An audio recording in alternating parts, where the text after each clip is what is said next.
नमस्कार दोस्तों, आज हम महाराष्ट्र की राजनीति में चल रहे एक बेहद दिलचस्प और सनसनीखेज घटनाक्रम पर चर्चा करेंगे। मुद्दा यह है कि अब महाराष्ट्र सरकार की हर महत्वपूर्ण फाइल पहले उप मुख्यमंत्री एकनाथ शिंदे के पास जाएगी और उसके बाद ही मुख्यमंत्री देवेंद्र फडणवीस के पास पहुंचेगी। अभी तक यह अधिकार उप मुख्यमंत्री अजित पवार के पास था, लेकिन अब सत्ता संतुलन पूरी तरह से बदल गया है।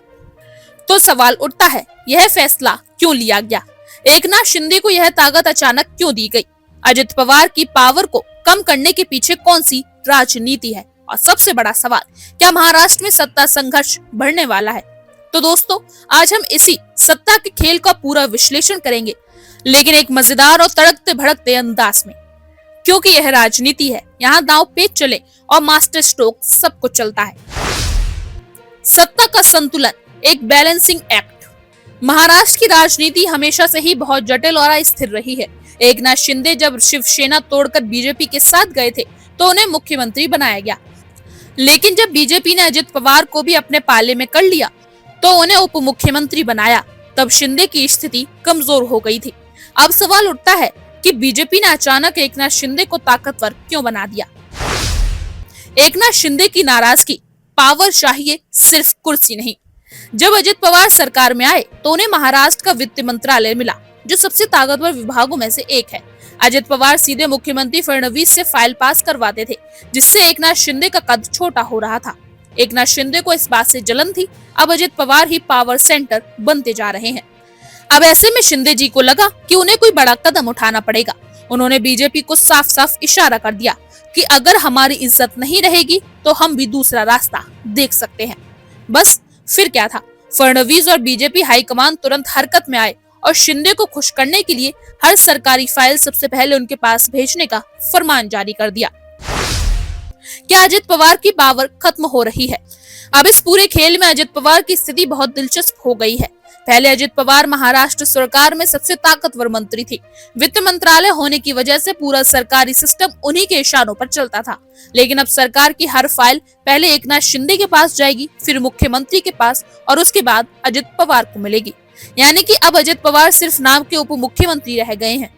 उनकी पावर धीरे धीरे कम होती जा रही है और एकनाथ शिंदे को मजबूत किया जा रहा है। बीजेपी का मास्टर स्ट्रोक, चालें कई, मकसद एक। अब यह सवाल उठता है कि बीजेपी ने यह फैसला क्यों लिया? क्या यह सिर्फ एकनाथ शिंदे को खुश करने के लिए किया गया या इसके पीछे कोई बड़ा प्लान था? अगर हम ध्यान से देखें तो इस कदम के पीछे 3 बड़े कारण हो सकते हैं। नंबर 1, सत्ता संतुलन बनाना। बीजेपी नहीं चाहती कि अजित पवार अकेले ही सरकार में ताकतवर बन जाए। अगर ऐसा होता है तो एनसीपी गुट यानी अजित पवार गुट का कद बढ़ जाएगा और यह बीजेपी के लिए खतरनाक हो सकता है। नंबर 2, एकनाथ शिंदे को बचाना। अगर शिंदे को कमजोर कर दिया तो उनके शिवसेना के विधायक उनसे अलग हो सकते हैं और उद्धव ठाकरे के पास लौट सकते हैं। बीजेपी को यह खतरा बिल्कुल मंजूर नहीं था, इसलिए उन्होंने शिंदे को ताकतवर बना दिया। नंबर 3, अजित पवार को धीरे धीरे किनारे करना। भविष्य में बीजेपी चाहती है कि एनसीपी का पूरा नियंत्रण उनके हाथ में हो, लेकिन अगर अजित पवार बहुत ताकतवर हो जाते तो वे बीजेपी की हर बात नहीं मानते। इसलिए बीजेपी धीरे धीरे उनकी ताकत को कम कर रही है। आगे क्या होगा? क्या महाराष्ट्र में होगा बड़ा राजनीतिक धमाका? अब सवाल उठता है कि आगे क्या होगा? क्या अजित पवार इस फैसले को आसानी से स्वीकार कर लेंगे? संभावनाएं, अजित पवार नाराज होकर बीजेपी से दूरी बना सकते हैं। एनसीपी में एक और विद्रोह देखने को मिल सकता है।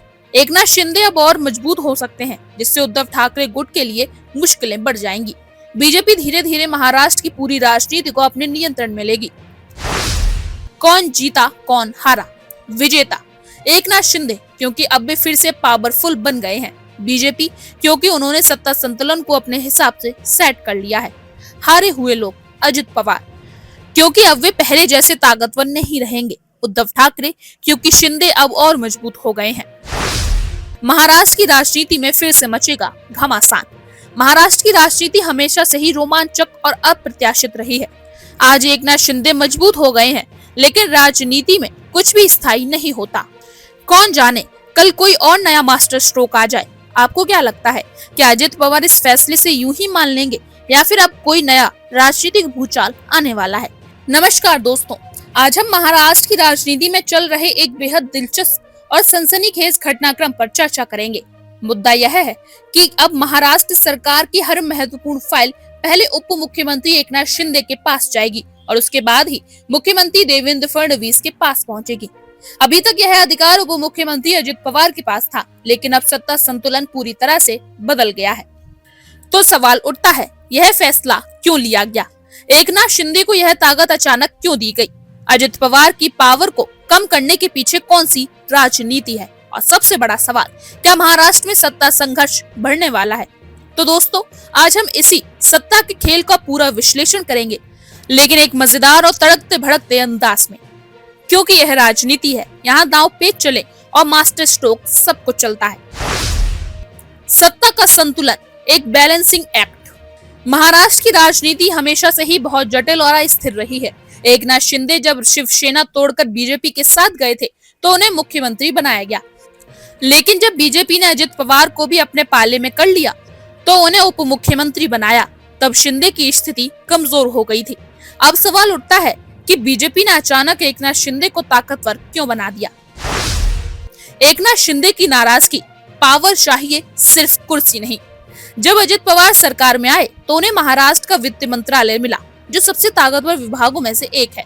अजित पवार सीधे मुख्यमंत्री फडणवीस से फाइल पास करवाते थे, जिससे एकनाथ शिंदे का कद छोटा हो रहा था। एकनाथ शिंदे को इस बात से जलन थी, अब अजित पवार ही पावर सेंटर बनते जा रहे हैं। अब ऐसे में शिंदे जी को लगा कि उन्हें कोई बड़ा कदम उठाना पड़ेगा। उन्होंने बीजेपी को साफ साफ इशारा कर दिया कि अगर हमारी इज्जत नहीं रहेगी तो हम भी दूसरा रास्ता देख सकते हैं। बस फिर क्या था, फडणवीस और बीजेपी हाईकमान तुरंत हरकत में आए और शिंदे को खुश करने के लिए हर सरकारी फाइल सबसे पहले उनके पास भेजने का फरमान जारी कर दिया। क्या अजित पवार की पावर खत्म हो रही है? अब इस पूरे खेल में अजित पवार की स्थिति बहुत दिलचस्प हो गई है। पहले अजित पवार महाराष्ट्र सरकार में सबसे ताकतवर मंत्री थे। वित्त मंत्रालय होने की वजह से पूरा सरकारी सिस्टम उन्हीं के इशारों पर चलता था। लेकिन अब सरकार की हर फाइल पहले एकनाथ शिंदे के पास जाएगी, फिर मुख्यमंत्री के पास और उसके बाद अजित पवार को मिलेगी। यानी कि अब अजित पवार सिर्फ नाम के उप मुख्यमंत्री रह गए हैं। उनकी पावर धीरे धीरे कम होती जा रही है और एकनाथ शिंदे को मजबूत किया जा रहा है। बीजेपी का मास्टर स्ट्रोक, चालें कई, मकसद एक। अब यह सवाल उठता है कि बीजेपी ने यह फैसला क्यों लिया? क्या यह सिर्फ एकनाथ शिंदे को खुश करने के लिए किया गया या इसके पीछे कोई बड़ा प्लान था? अगर हम ध्यान से देखें तो इस कदम के पीछे 3 बड़े कारण हो सकते हैं। नंबर 1, सत्ता संतुलन बनाना। बीजेपी नहीं चाहती कि अजित पवार अकेले ही सरकार में ताकतवर बन जाए।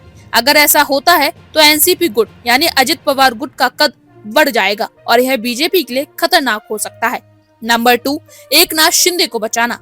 अगर शिंदे को कमजोर कर दिया तो उनके शिवसेना के विधायक उनसे अलग हो सकते हैं और उद्धव ठाकरे के पास लौट सकते हैं। बीजेपी को यह खतरा बिल्कुल मंजूर नहीं था, इसलिए उन्होंने शिंदे को ताकतवर बना दिया। नंबर 3, अजित पवार को धीरे धीरे किनारे करना। भविष्य में बीजेपी चाहती है कि एनसीपी का पूरा नियंत्रण उनके हाथ में हो, लेकिन अगर अजित पवार बहुत ताकतवर हो जाते तो वे बीजेपी की हर बात नहीं मानते। इसलिए बीजेपी धीरे धीरे उनकी ताकत को कम कर रही है। आगे क्या होगा? क्या महाराष्ट्र में होगा बड़ा राजनीतिक धमाका? अब सवाल उठता है कि आगे क्या होगा? क्या अजित पवार इस फैसले को आसानी से स्वीकार कर लेंगे? संभावनाएं, अजित पवार नाराज होकर बीजेपी से दूरी बना सकते हैं। एनसीपी में एक और विद्रोह देखने को मिल सकता है। एकनाथ शिंदे अब और मजबूत हो सकते हैं, जिससे उद्धव ठाकरे गुट के लिए मुश्किलें बढ़ जाएंगी। बीजेपी धीरे धीरे महाराष्ट्र की पूरी राजनीति को अपने नियंत्रण में लेगी। कौन जीता कौन हारा? विजेता एकनाथ शिंदे, क्योंकि अब वे फिर से पावरफुल बन गए हैं। बीजेपी, क्योंकि उन्होंने सत्ता संतुलन को अपने हिसाब से सेट कर लिया है। हारे हुए लोग अजित पवार, क्योंकि अब वे पहले जैसे ताकतवर नहीं रहेंगे। उद्धव ठाकरे, क्योंकि शिंदे अब और मजबूत हो गए हैं। महाराष्ट्र की राजनीति में फिर से मचेगा घमासान। महाराष्ट्र की राजनीति हमेशा से ही रोमांचक और अप्रत्याशित रही है। आज एकनाथ शिंदे मजबूत हो गए हैं, लेकिन राजनीति में कुछ भी स्थायी नहीं होता। कौन जाने कल कोई और नया मास्टर स्ट्रोक आ जाए। आपको क्या लगता है, क्या अजित पवार इस फैसले से यूं ही मान लेंगे या फिर अब कोई नया राजनीतिक भूचाल आने वाला है? और आप हमसे जुड़े रहने के लिए सब्सक्राइब करें YouTube पर, फॉलो करें Twitter पर और लाइक करें Facebook पर। और ज्यादा जानकारी के लिए आपको टाइप करना होगा सिर्फ न्यूज नशा।